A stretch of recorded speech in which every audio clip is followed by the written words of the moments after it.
28 मई 2016 की रात आम रातों की तरह ही सामान्य थी, लेकिन हरियाणा के यमुनानगर में एक कोठी में आज एक ऐसा खेल खेला गया जिसकी किसी ने कल्पना तक नहीं की थी।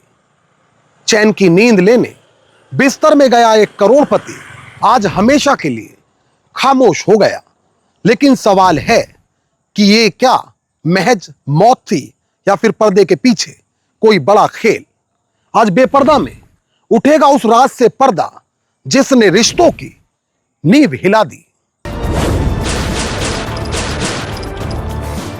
नमस्कार, आदाब दोस्तों, मैं आपका साजिद सैफी हूं और आप हमारी खास पेशकश बेपर्दा देख रहे हैं। और बेपर्दा में आज बात हरियाणा के योगेश बत्रा केस की।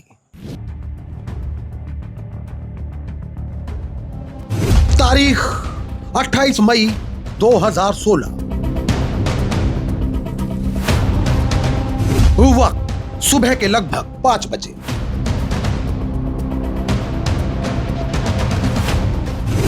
स्थान जगाधरी का हुड्डा सेक्टर 17, यमुनानगर, हरियाणा। जगाधरी के हुड्डा सेक्टर 17 में शहर के जाने माने रईस योगेश बत्रा का परिवार भी रहता है। योगेश बत्रा प्लाईवुड कंपनी के मालिक हैं। इसके अलावा उनके कई अन्य कारोबार भी बताए जाते हैं।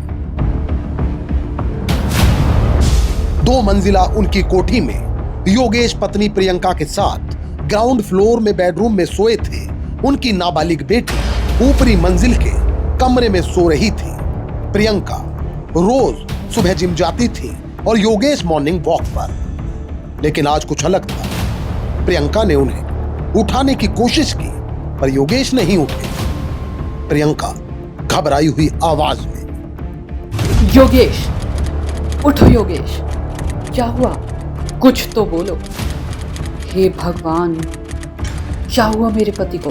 उठो ना योगेश। प्रियंका ने शोर मचाया। नाबालिग बेटी दौड़ी, पड़ोसी जमा हो गए।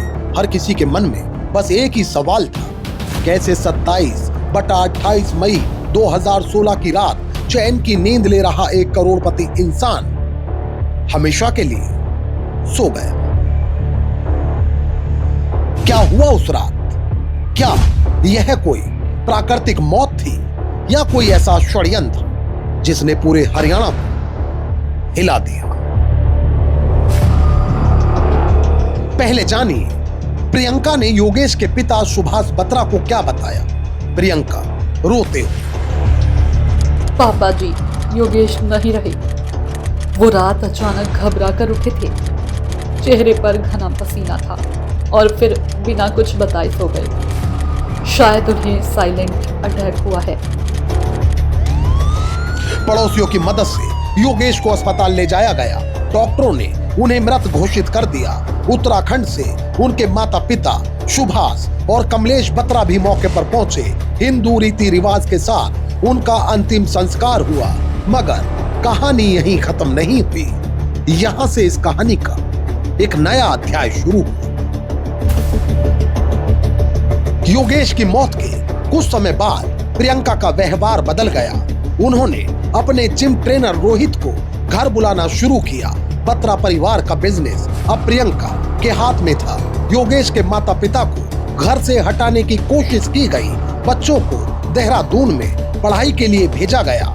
सुभाष बत्रा को यह सब संदिग्ध लगा। उनका अनुभव उन्हें सोचने पर मजबूर कर रहा था कि कैसे कोई विधवा का व्यवहार कुछ दिनों में इस हद तक बदल सकता है। यहीं से उनका शक गहरा गया। मीडिया रिपोर्ट्स के अनुसार उन्होंने अपने स्तर पर एक प्राइवेट डिटेक्टिव को मामले की जांच सौंपी। तब उन्हें पता चला प्रियंका और जिम ट्रेनर रोहित के बीच प्रेम प्रसंग था। सुभाष बत्रा के पास अब ऐसे प्रूफ और फोटोग्राफ भी आए जिससे शक यकीन में बदल गया। उन्होंने पुलिस को जानकारी दी, लेकिन यमुनानगर पुलिस ने जांच के बाद आरोपियों को क्लीन चिट दे दी। तब सुभाष बत्रा ने हरियाणा के डीजीपी से मुलाकात की। इसके बाद एसआईटी का गठन हुआ और केस का सच धीरे धीरे सामने आया। कहा जाता है योगेश और प्रियंका ने प्रेम विवाह किया था। दोस्ती से शुरू हुआ इनका रिश्ता मोहब्बत में तब्दील हुआ और फिर साल 1998 में इन दोनों ने अपने परिवारों की रजामंदी से शादी रचा ली। शादी के बाद प्रियंका बच्चों की देखभाल में व्यस्त रहती थी, जबकि योगेश बत्रा अपने व्यापार में। लेकिन कहा जाता है कि घटना से कुछ साल पहले प्रियंका एक जिम ट्रेनर के नजदीक आ गई। इस तरह भरोसे से शुरू हुआ यह रिश्ता अब फरेब की ओर मुड़ चुका था।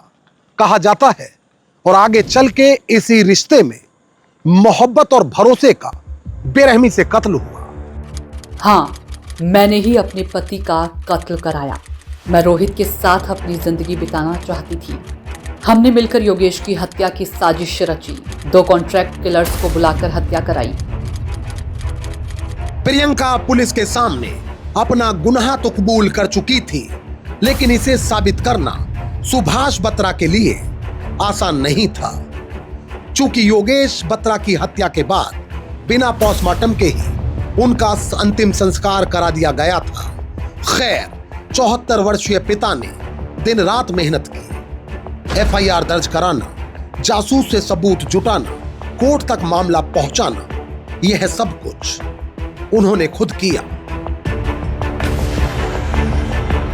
डीजीपी के आदेश पर एसआईटी ने मामले की जांच की। सुभाष बत्रा ने सबूत जैसे mobile call details, photographs, location data SIT को सौंपे। सभी सबूतों से प्रियंका, रोहित और अन्य आरोपियों की घटना स्थल पर मौजूदगी साबित हुई। इसके साथ ही टेक्निकल एविडेंस जैसे कॉल रिकॉर्ड, मोबाइल ट्रैकिंग, संदिग्ध लोगों की आवाजाही, हत्या के दिन रोहित, 2 कॉन्ट्रैक्ट किलर सतीश कुमार और श्याम सुंदर के शामिल होना, कैमरा फुटेज और गवाहों के बयान। एसआईटी ने प्रियंका, रोहित, सतीश और श्याम को गिरफ्तार किया। कोर्ट ने सभी को दोषी ठहराकर उम्र कैद की सजा दी। मीडिया रिपोर्ट्स के अनुसार रोहित ने सतीश को 50,000 रुपए एडवांस देकर हायर किया था। काम पूरा होने पर 5 लाख रुपए देने का वादा किया गया था। हत्या की रात तीनों करनाल से गाड़ी में आए। प्रियंका के साथ मिलकर योगेश के मुंह पर तकिया रखकर हत्या की गई। गुनाह बहुत ही सावधानी से किया गया था, लेकिन अंततः अपराधी को सजा भुगतनी ही पड़ती है। यही इन तीनों के साथ भी हुआ, क्योंकि पुलिस ने इन्हें गिरफ्तार कर इनके चेहरों को बेपर्दा कर दिया। इस कहानी से हमें यह सीख मिलती है कि अपराध चाहे कितना भी पुख्ता और योजनाबद्ध क्यों ना हो, सच और न्याय की किरण जरूर उजागर होती है। योगेश बत्रा के पिता की हिम्मत ने साबित किया कि एक इंसान भी अन्याय के खिलाफ लड़ सकता है। परिवार के रिश्तों में विश्वास और ईमानदारी से बढ़कर कुछ नहीं।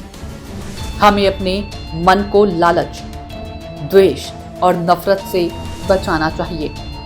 हमेशा सच्चाई, प्रेम और न्याय के रास्ते पर चलें। किसी भी तरह का अपराध समाज को बर्बाद कर देता है। याद रखिए, अपराध का अंत विनाश और न्याय की जीत होती है। मोहित भाटी और अमजद राणा के साथ निशा सैफी, क्राइम स्टोरीज अड्डा। तो दोस्तों, फिर वक्त मुझे दीजिए इजाजत। लेकिन यदि आप क्राइम स्टोरीज अड्डा पर बेपर्दा के और भी एपिसोड्स देखना चाहते हैं तो हमारे चैनल को तुरंत सब्सक्राइब कर लीजिए, बेल आइकॉन दबा दीजिए। इस रिपोर्ट को लेकर आपकी क्या राय है वह भी आप हमें कमेंट करके जरूर बताएं। और यदि आप चाहते हैं हमारे चैनल पर क्राइम की कहानियों का सिलसिला आगे भी मुसलसल बदस्तूर जारी रहे तो हमें सपोर्ट करिए।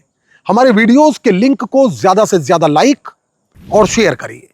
एक और नई कहानी के साथ हमारी आपसे फिर होगी मुलाकात और क्राइम स्टोरीज अड्डा पर फिर एक नया चेहरा होगा बेपर्दा। तब तक के लिए आदाब, नमस्कार, जय हिंद।